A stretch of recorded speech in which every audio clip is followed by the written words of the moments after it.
Welcome, everybody, to another episode of Arthur's Roundtable.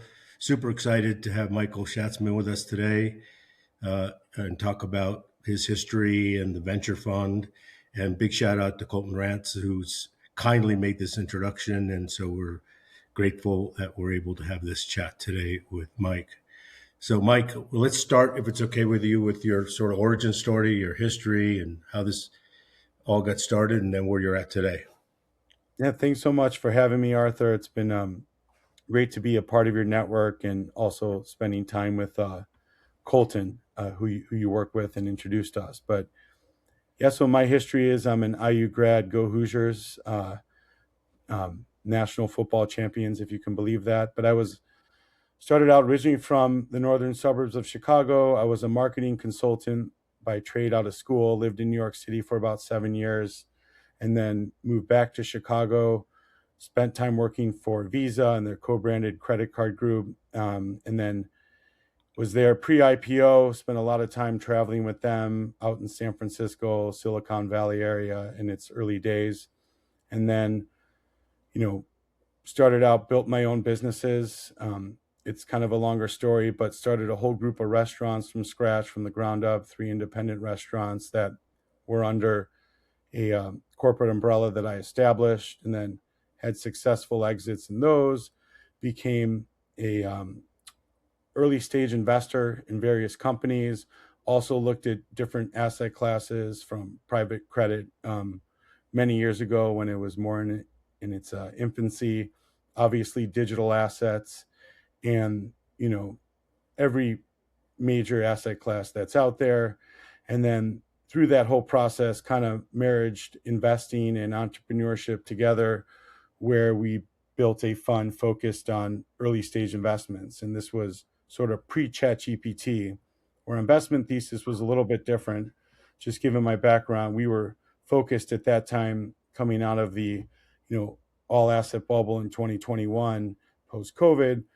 We had a strong philosophy that, or a strong belief that interest rates were going to go higher for longer. So we were looking for really sound businesses, really strong founders that were building business models that would be resilient in a higher interest rate environment.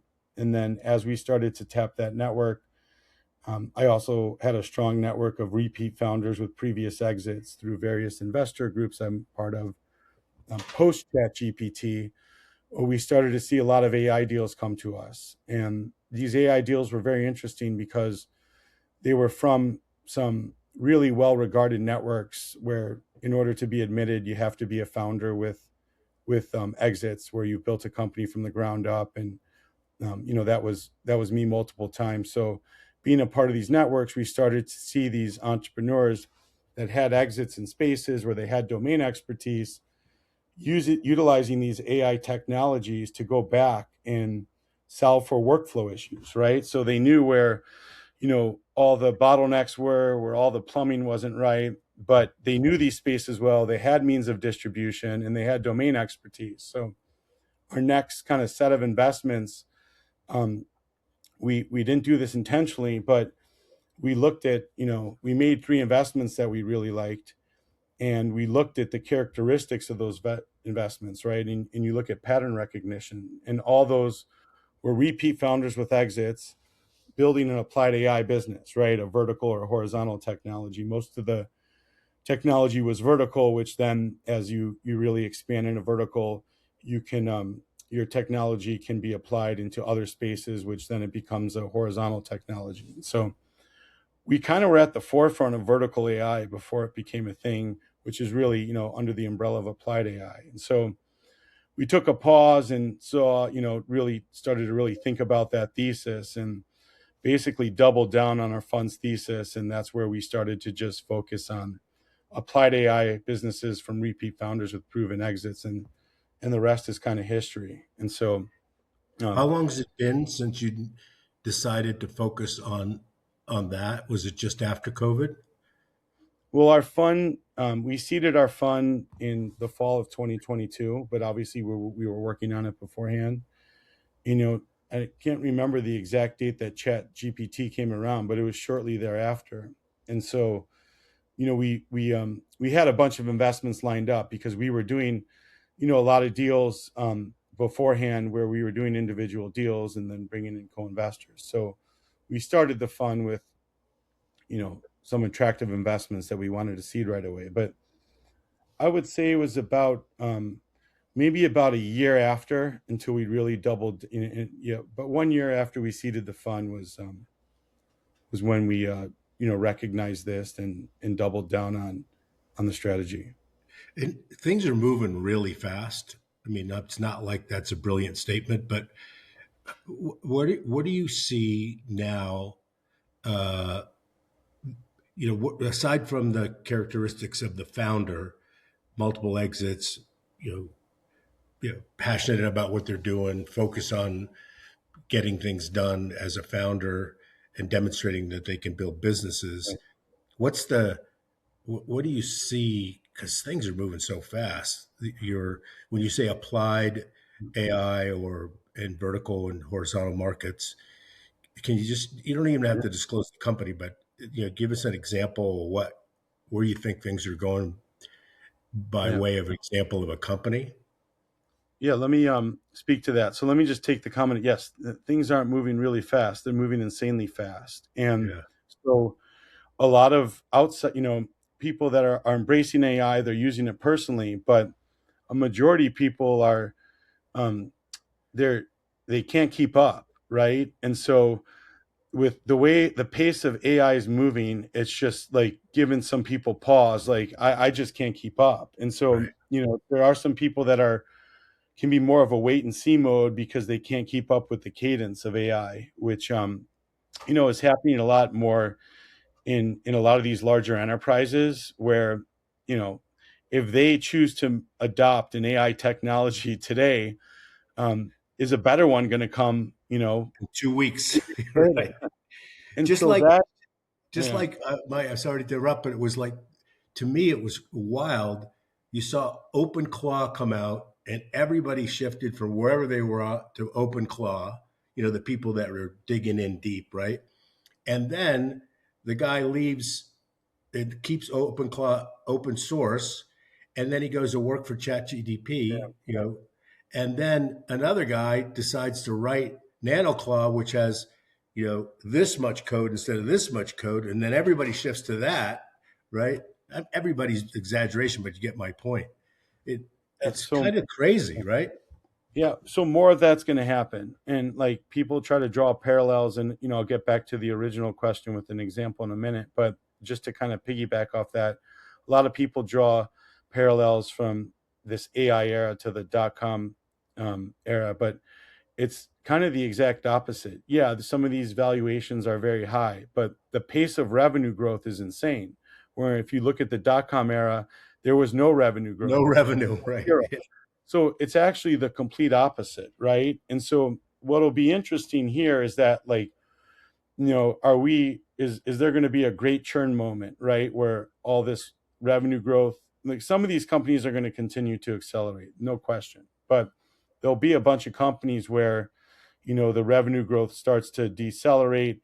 Um, how many, a lot of companies, there's a lot of experiments that are going on there. So you got to do your homework when making these investments, because when companies have experimental budgets, they're using everything, right? And then eventually they're going to decide like where they're going to really go deep with or embed that technology within their company. So that's something that you have to be very, very careful with. And also like some of these, and there's so many different ways to invest in AI. And that's what people don't understand, because a lot of people are driven by the headline companies, ChatGPT, Figure AI. I mean, they're raising record fundraising rounds. Obviously, they're burning through tons of cash. So there's a huge upfront commitment with CapEx dollars, right? So yes, some of that stuff can work out great. Some of it's worked out great for guys that have got in there from the beginning. But our philosophy is kind of the exact opposite. We're looking for niche vertical technologies that are being built to establish inefficient workflows, because we think once those get working really well and prove itself, and then that technology then can have another application, we think those companies are ripe for being acquired because they're proven in a space, right? So somebody that's bringing that on um, into their organization, um, it's going to be an immediate accelerant, right? It's a proven technology. And so, getting back to your original question, which is an example, we have many companies in our Fund One portfolio, but I'll give you a good example just because it's relevant to most people. Is that the process of you replacing your windows at your house, right? If you think about what that process looks like right now, you have to call a company, let's say it's Pella Windows, and schedule someone to come out to your house to measure, which could be 2, 3, 4 weeks. Heck, it could even be a month, right? Someone comes out to your house, they're in a hurry, they have to take the measurements because their job is to hit as many houses as they can. They take their measurements, you go back to the company and see what type of windows you want. They'll give you some sort of quote. You're trying to figure out, how does this window look in my place? And then once you come to an agreement on the price and you're about to sign the documentation, then usually 50% of the time that person has to come out and remeasure because it Right. probably wasn't entirely accurate, right? Because now they need to produce a 3D CAD drawing based off that, and so It's it become needs to real. be Right. 100% accurate, right? And then that all happens. You sign the paperwork, 3D CAD drawing gets created, then the window gets made, and then it gets shipped out to installed, right? If you think about that process, it's a very long timeline, right? Well, now imagine a company that has the technology, right? This is custom built technology, not is they call it AI wrap. There's a lot of tech that's built around Chat GPT, and in our space they call it wrapper technology.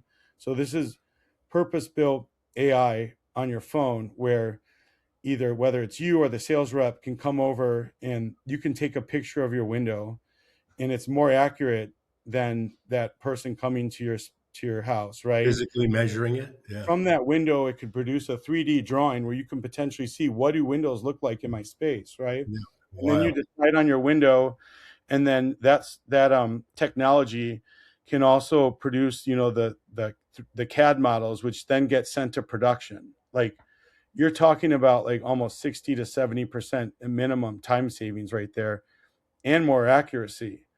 And so, you know, think about how that can accelerate some of these companies' businesses, where they're not just reliant on someone having to come into your house to measure. They can expand into new markets. And then if that can be done for windows, why can't it be done for doors, right? So that's where like this vertical piece becomes horizontal, where they've built, and this is no different than any other business. And people kind of, or I try to break these explanations down simply, but if you just go to a classic example that everyone understands, look at Amazon. Their wedge was selling books, and then they sort of built that, customers, relentless focus on the business model of just selling books, and then look what they expanded to. Yeah. And so, just from an investment standpoint, I think we're getting back to that point of time of like where a heightened sense of focus on technologies that are purpose built that can then expand. The I want to be everything type approach from the beginning. Sure, can that work in some circumstances? Yes, but more more than not, that approach tends to tends to be challenged. So I think that should be always a relevant example that I give, and then people kind of get a better understanding of what do I mean with vertical, and what does it mean when something starts off vertically and then moves to be Yeah. horizontal. Yeah. Totally makes sense. And the guy that's running out doing the appraisals is I don't know, different companies have different ways to do this, but is he the sales guy or is he just the detail guy? And then the salesman comes in.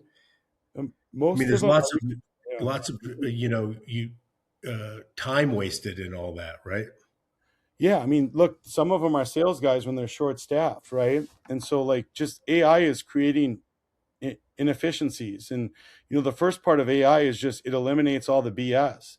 Anyone that's smart in using AI, if you're the way that I think about it is, look, this there's always good and bad with technologies, right? And so now obviously there's some challenging things that are going to happen with AI, as with social media and all this stuff. But from a sense of how you can be more productive, and everybody always complains.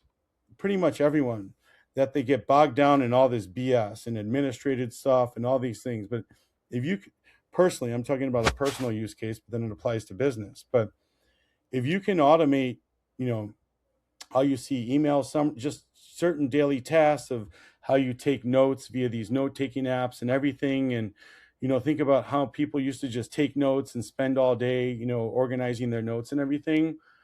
Then you can focus on the high value touch point of, sales, business development, like the things that you do that make the most impact to your business, right? And you can just, if everyone can just think about that, then it helps unlock how they can use AI to really just be more efficient, not only in their business but just everyday life.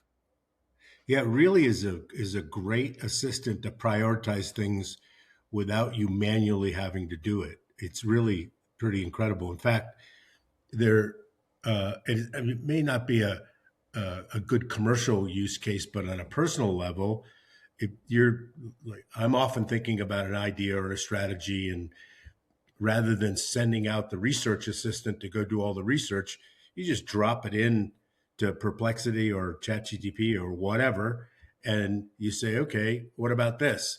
And then it comes back with some, 80% of the work done. So you can say, that was a bad idea. Next, right? Yeah. Yeah, jobs are shifting with that, and it makes things more efficient, but it's just going to speed up the pace of business, right? If you look at the pace of where businesses come from each, from social media to B2B, anytime these things come about, the speed of business just moves quicker and quicker. And this is at a speed that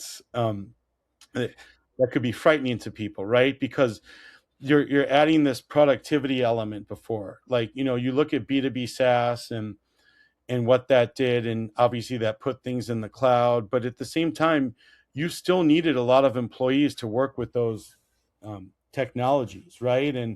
And when you got the technology, then you needed to call the company and they would send you a potential consultant or charge you for a consultant for you to learn how to do this, right? And this whole per seat, like, this is a heightened element of productivity, which becomes very interesting because obviously when it's productivity, it's another employee, right? So this is a very cost efficient employee. And so, yeah, of course, there's no doubt that this is going to take away jobs and make things more efficient. But I don't prescribe to that doomsday approach that this is going to gut like every job that's out there. I think there's just going to be structural shifts in jobs. And sure, like, could this spike employment rates in certain things?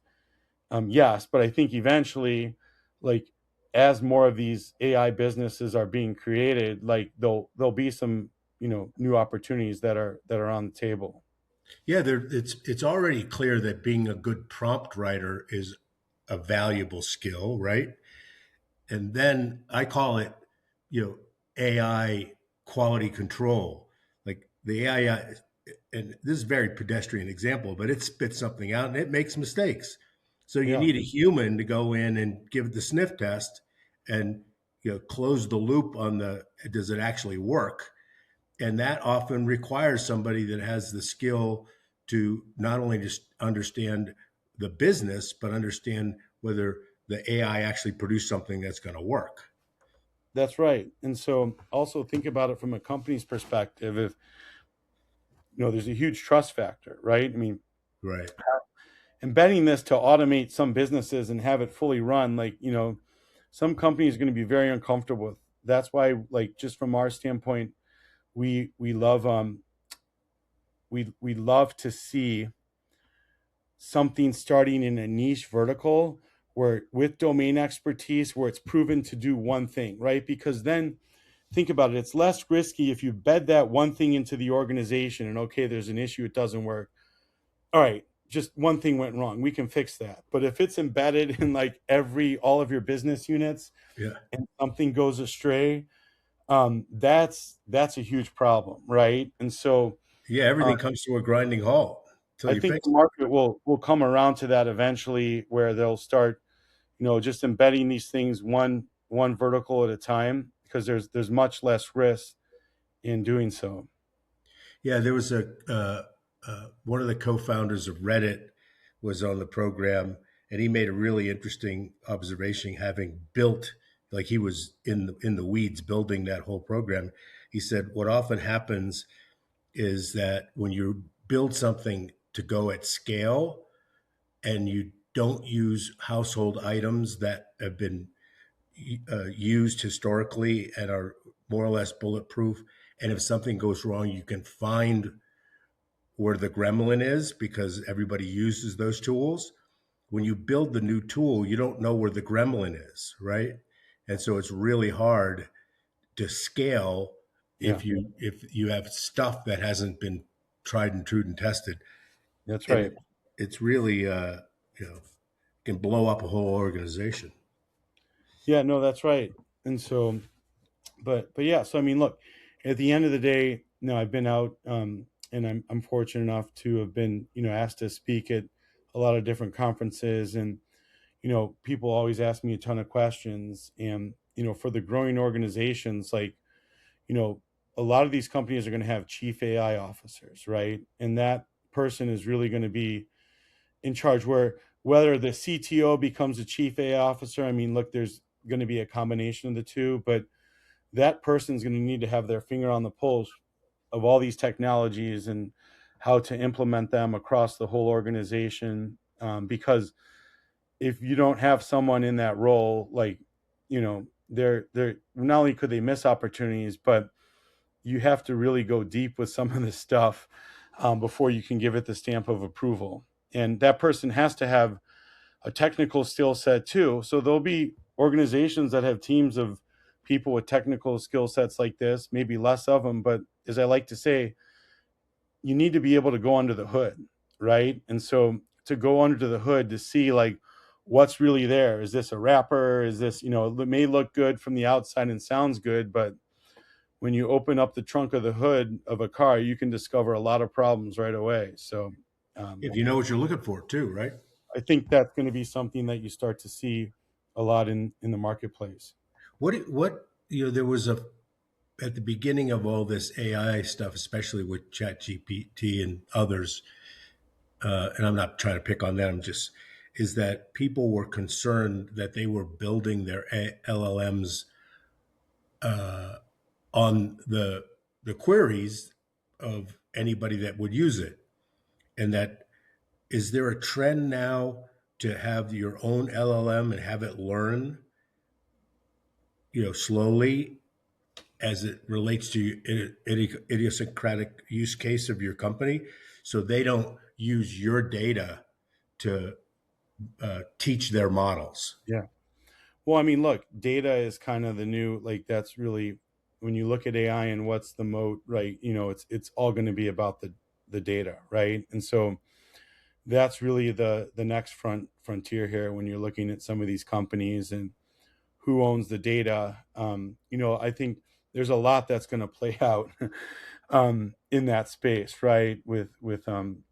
And so, yeah, I don't have a clear lens on how that's going to play out, but what I do know is that is really going to be the piece that everyone's going to be looking towards, especially when making investments. Of, like, it's really going to be all about the data. So talk a little bit about the fund, how what type of investors you're looking for, or what type of companies. You've described the companies, but Yeah. to the extent that you want to describe that further, Yeah, you know, so we our strategy is kind of twofold. There's two things that are sort of table stakes for us. The first is, um, we will only invest in a repeat entrepreneur with previous exits. And so that, what that does, and I support a lot of first time entrepreneurs. I'm on advisory boards and do things a lot personally, but it plays into our applied AI strategy. So it has to be an applied AI technology, whether it's vertical or horizontal, that's solving for a workflow problem. And one of the founders has to have been a previous, or a founder with a previous exit, right? And so the reason why we put that lens on it is because a lot of these founders are going back and rebuilding in spaces they know, right? Or they discovered these. And so, and they can keep up with the cadence and the speed. And so it is going to be more about domain expertise, but also about distribution. If you think about where AI is going, and where is the next opportunity for someone that's coming out of school. Well, I think the market's told you that, you know, there's not going to be an abundance of engineers coming out of school that can get three to four to $500,000 jobs on teams of, 100 people Just where because there's they could code, right? millions of dollars to code. Yeah. Because if you think about that with B2B SaaS, that was the real competitive advantage. Whoever got the best developers to develop the product had the lead, and sales were relatively easy then, right? Now the exact opposites happen. So you can use AI to build these technologies, right? You can do things and build things and that used to take months, sometimes if not years. And the cost to do those things is like, in some cases, can be 95 to Yeah, it's a 99% less. fraction of what it was. So Yeah. so what's going to happen then when you look at this? Well, obviously there's going to be a lot more technologies that are going to come out to play, right? Because if the barrier to entry is that low, the marketplace is just going to be filled, and that's what's frightening people now, because things are happening left and right, and it's only going to continue to happen because you can go home tonight and make your own CRM. Now, Yes. it could work for you. How you go about that and building it to a company. So this next phase of this younger generation of entrepreneurship like could be insane, because Yeah. everyone's going to try to create a potential company based on using AI to develop something. On the flip side, though, it's all going to be about sales and distribution, right? Yeah. Because you can build all this stuff, but if it can't be sold in and it's not generating revenue, then you don't really have a business. So that's what we look for, and that's why we like the repeat founders with exits, because you need a path to accelerate sales.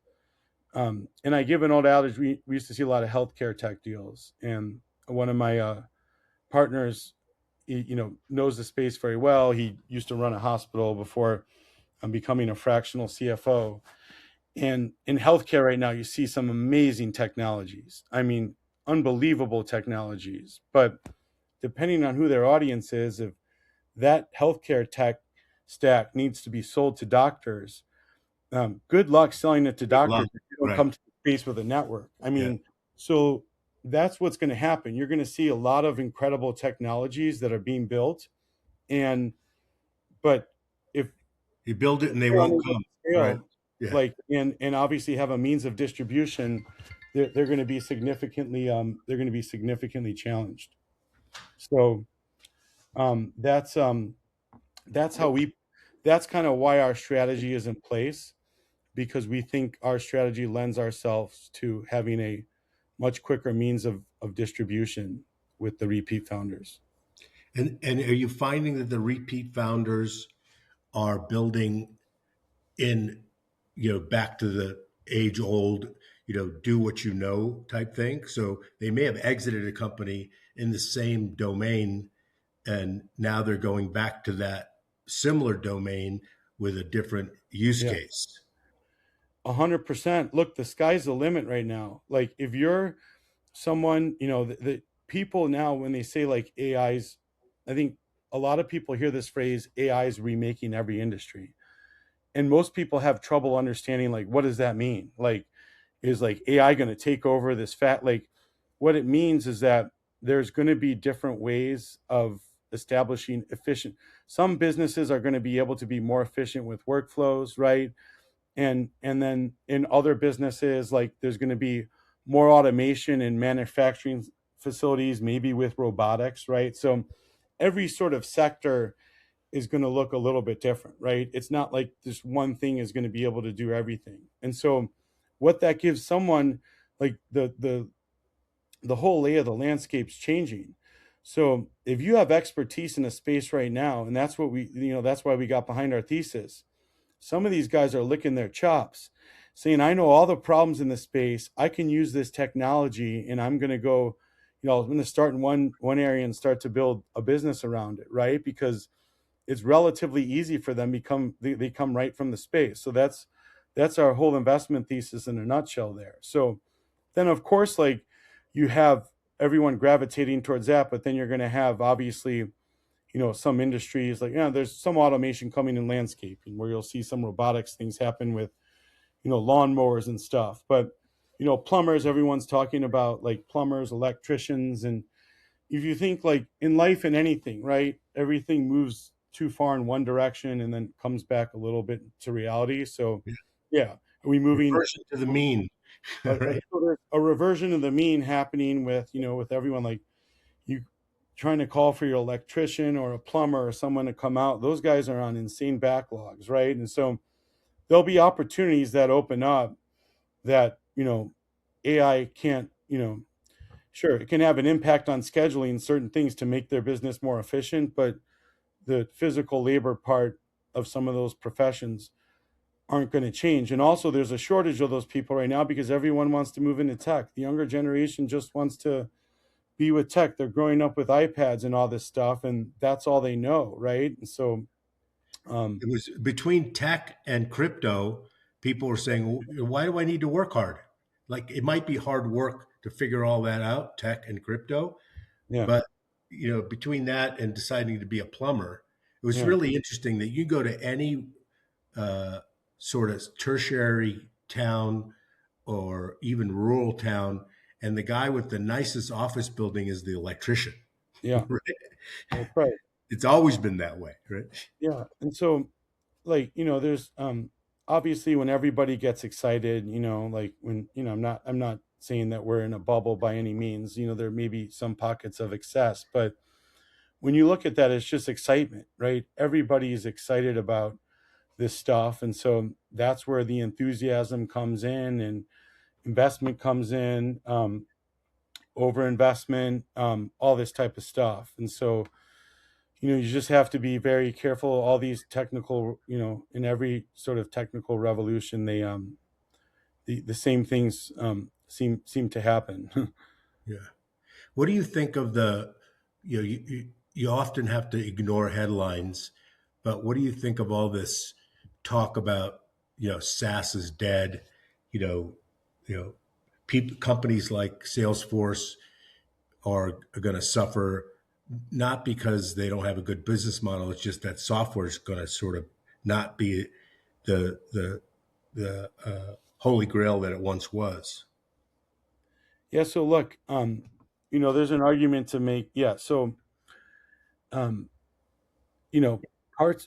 Yeah, some B2B SaaS companies are dead. And so the thing right now with these B2B SaaS businesses is they need to make a decision. Their business is at risk of going away if they don't, you know, bring in these AI, build these AI models or buy them, right? And so that was kind of our whole working thesis too, because we thought if you get involved with the right companies, we think that a lot of these larger companies are going to be forced to buy. They'd rather buy, not build, So because they they'll have they have a balance they'll sheet.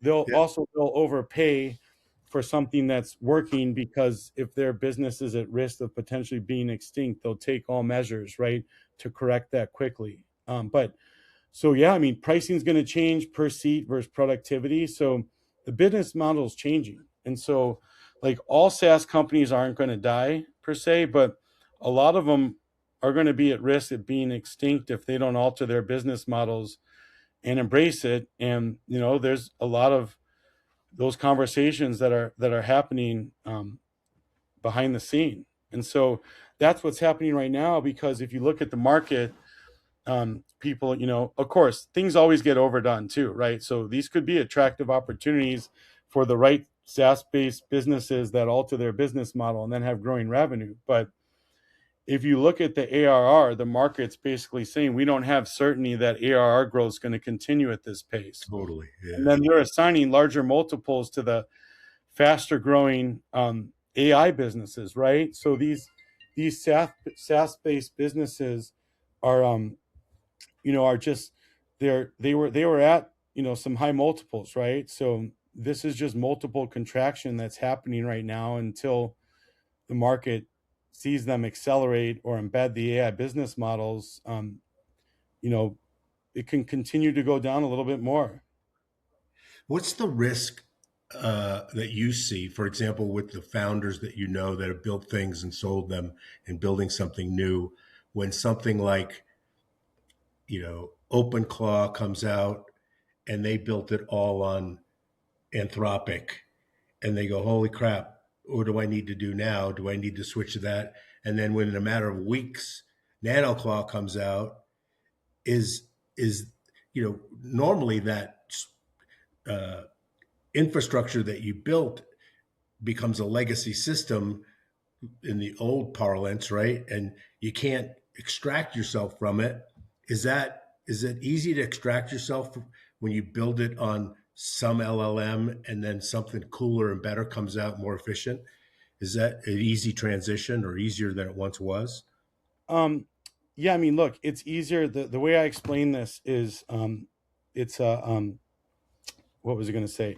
It's a lot easier for smaller to medium sized businesses. Smaller to medium sized businesses right now have a huge opportunity because they can switch out this technology and stuff overnight, right? So that's incredible. The larger enterprise ones are stuck because, like I was alluding to earlier, once they place their bet on something, even to unwind it, to get it integrated. I mean, we all been a part of large Oof. enterprise. Yeah, They move at a snail's pace. yeah. And so once, it can take them like 6 months to integrate something, right? And so um, there's a um, there's a huge opportunity for small to medium sized businesses to embrace these technologies, play with them, and move them in and out. And so people have to, I think, it becomes challenging for the larger enterprises. They really need to think through that, right? And so um, that's kind of how we our lens on these things at the early stages. This comes out, then that comes out. You're a 2 or 3 man team. It's pretty easy. You just switch the subscription, maybe fix a couple things internally, and off you go. So there was a time when you alluded to it earlier when you decided to adopt as a big enterprise, right? It's decided to adopt a technology, and then you had to go hire PwC or whatever to do the integration. Is that are those companies going to suffer because you don't need a team of PwC technicians to help you integrate a new technology? Yeah, I mean, look, there'll still be, it's interesting with AI because with all this stuff, it's actually been a bit of a boost for some of those outside consultants because there's really is a shortage of people that understand AI and the technology, right? And then a lot of these CEOs and some of these guys that aren't as technical as others, there's a huge need for consultants right now to come in these enterprises and help fix stuff up. So it's actually been a boost for them. Over time, I think that will dissipate a bit as the skill set catches up, right? But with this new skill set, everyone's paying, you know, I've known consultants that are making hundreds of thousands of dollars to come in and scope out how to implement this stuff, and then they write up a huge report and all this stuff, and it just goes by the wayside, right? So there's actually a ton of capital being overspent on some of that stuff right now because everyone's panicking.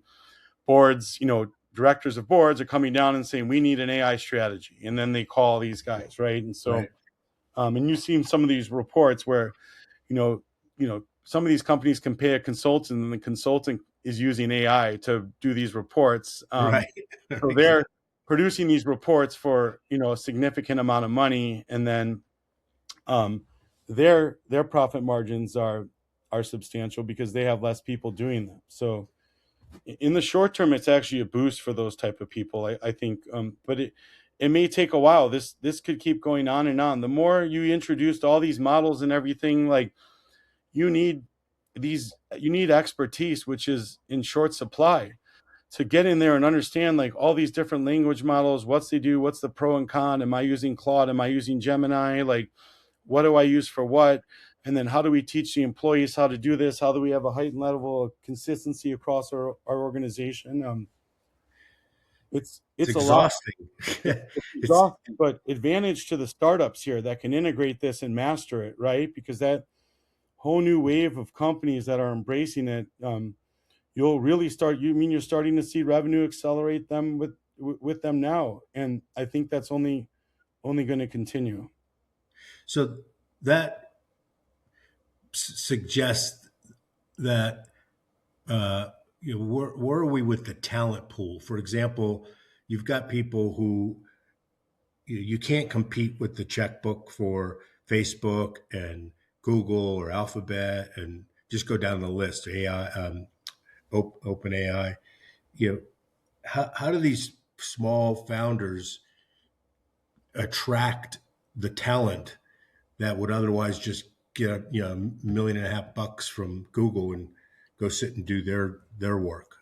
Yeah, so that's the hard part, right? And so if you look at like there's distinct advantages to being in a virtual world right now, right? And so the good news is you can source talent from anywhere in a virtual world, right? So um, the I guess the challenge is how do you build culture? It's a little easier when you're a 2 or 3 person startup and everyone's working, one person East Coast, West Coast, but you guys are everyone's On the same page, right? Yeah. with on the same page with each other. You're having calls each day. But what nobody's really thinking about now is okay, well, if we're growing the organization, like what's our strategy? Because virtual employees, while it's great, to offer that type of flexibility, how do you build a culture and how do these people, so there's a lot of, the word fractional is like commonly used now, fractional marketing, fractional CFO, right? All that type of stuff. And so, are we moving to a fractional society? We're moving to a place right now where you know, it's not uncommon to see someone that's had 4 or 5 different jobs over the past 5 years, right? And when I went to school, like when you were looking at resumes, I mean, coming out of college, but people that like, if you weren't at a company for at least like 3 years, that was a red flag. It was a Like total red flag. Yeah. something's That's wrong. So those dynamics are going to be interesting because you can grow revenue and do all that, but how do you build culture? How do you keep people? That's not easy, and so they'll a lot of these startups will be challenged in that nature because they grew up in this virtual world. Some of them have been more in isolation mode. They're behind the screen. They're not at some of these networking events, less in person. So I think a lot of that will come back a little bit, right? As we talked about, everything moves in extremes, but a lot of these founders that we work with really you have to think about that. If you're in the business of starting, you're an entrepreneur, like you got to think big. So you have to think in your mind, like, okay, when this starts working, where am I what going to get the work? talent? Yeah. Right. And that's why, trusted networks are very important. And, and also there's heightened competition for people with certain skill sets as well. Yeah, it makes it easier to find people, but how do you know, is this person real? How do they work? Like you got to do a lot of diligence. So it's easier to see people now, find them from all over the place, but the trust factor is high. And so that's the hardest part when you're trying to bring on new employees and build an organization. Yeah. The Upworks of the world have been a godsend to many. But when somebody's sitting in, I'm just going to pick on Bangladesh, like, how do you know? Like, Yeah. how do you really know whether they can deliver, right? Yep. That's right. And so trusted circles are very important. And this ties back, I'll give you a great example that's relevant to your space. Like, all these family offices now, right? So they're getting bombarded left and right, this next generation of wealth that's being passed down. Like, there's a huge, family office boom where these families have their structured capital, want to make investments together, or they have their businesses under one roof and then they have their investment arms, right? And so look at that example that's happening now. Look at all these, groups, all trusted circles. They all want to talk with each other, due diligence together. It's very hard for, whether it's a manager or someone that has a new product to break through in those circles. Some of them won't even entertain a new idea or new product unless it comes from someone they trust, right? 99.9% of the time that happens. So that's a relevant example in your world that's transpiring right now. And AI only makes that worse. And so, like, if you talk about like a little bit, there's tons, of things that with AI that are concerning. But the one thing is if you think about, like, look at the memes online, social media, right? And so the thing is like, once you start to make someone question, is this real or not, right? They're going to carry that thought process with them through everything, investments, life. And I think that's a negative consequence that a lot of people don't talk about enough in AI, because it's going to continue to happen. And so if people start to have that mentality, they're just going to go back to the people they trust. And if you look at what's happening in the investment landscape right now, you can make an argument that that's already transpiring, because if you look at, just, I'm just using funds as an example because that's the world that I live in, but we could talk about other investment asset classes as well. But you know, the Andreessen Horowitz, the Sequoias, all these guys, obviously very reputable, amazing firms, but 55, almost like over half of the capital raised last year in the private markets went to like a handful of firms. I think it was three, four, and five, right? So if that doesn't, is that's not a key Sort of. indicator, I don't know what is. So flight, it's the old thing when 2008 flight to quality, that sort of thing. And it's true that you're right, Mike. The thing that I hear the most from our members, which are largely single family offices, is that they want to meet other single family offices. Yep. And it totally makes sense. And I agree with you that the trend is to pull back and trust and further and go back to further embracing those relationships, because you're right. It does something to the psyche, because whenever you look at something, you're immediately doubting it, Yep. right? You're immediately, and it's the memes, it's the feeds on all the social media. Forget about the legacy media. You can't believe anything they say, right? In fact, you can start with saying, well, that's not true, right? Right. And so it's like looking at the glass half full or empty. And, one of the quotes Jeff Bezos had, which is amazing, is people always like overestimate downside risk and underestimate upside risk, right? Because everyone's just paying too much attention to the negative. And look, it's important to have that perspective, but I think balance is important. And so, yeah, the trusted circle things is big. It's just going to continue to happen.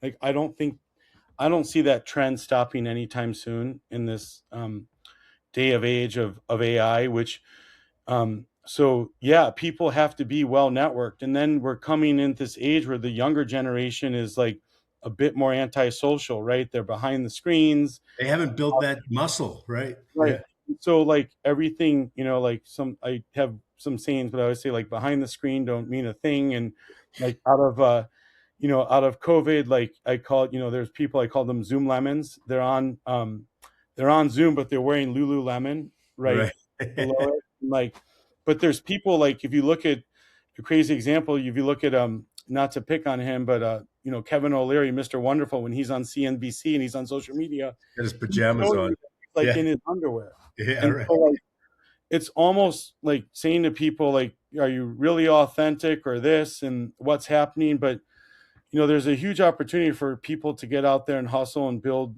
relationships, because that's really um, where things are going right now. And so yeah, And I that's mean, where the action is. We've yeah, we've we've been doing that for a long time, uh, and I will tell you that most people would rather ask somebody in that trusted circle, like, "What did you do about this?" and listen to that from somebody that actually went through it, that's in that trusted circle, than go pay a consultant to say, "What should I do about this?" Right?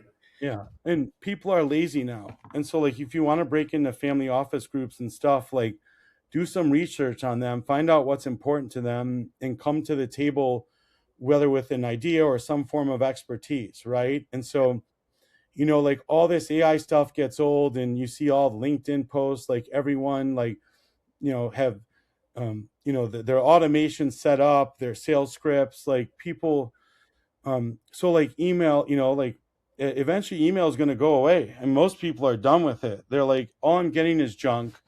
I don't know what's real or not. And then you have, you know, text messages, WhatsApp. It's, if they're not in my phone or I haven't met them somewhere, then I don't want to respond, right? So how people communicate is going to change as well, under this new AI regime. It's already happening. Yeah, Yeah. we see it all the time.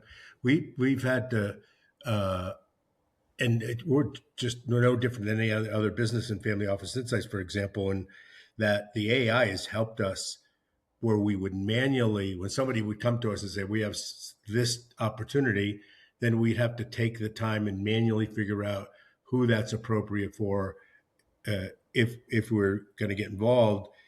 And now we have a living, breathing scoring system, Yeah. right?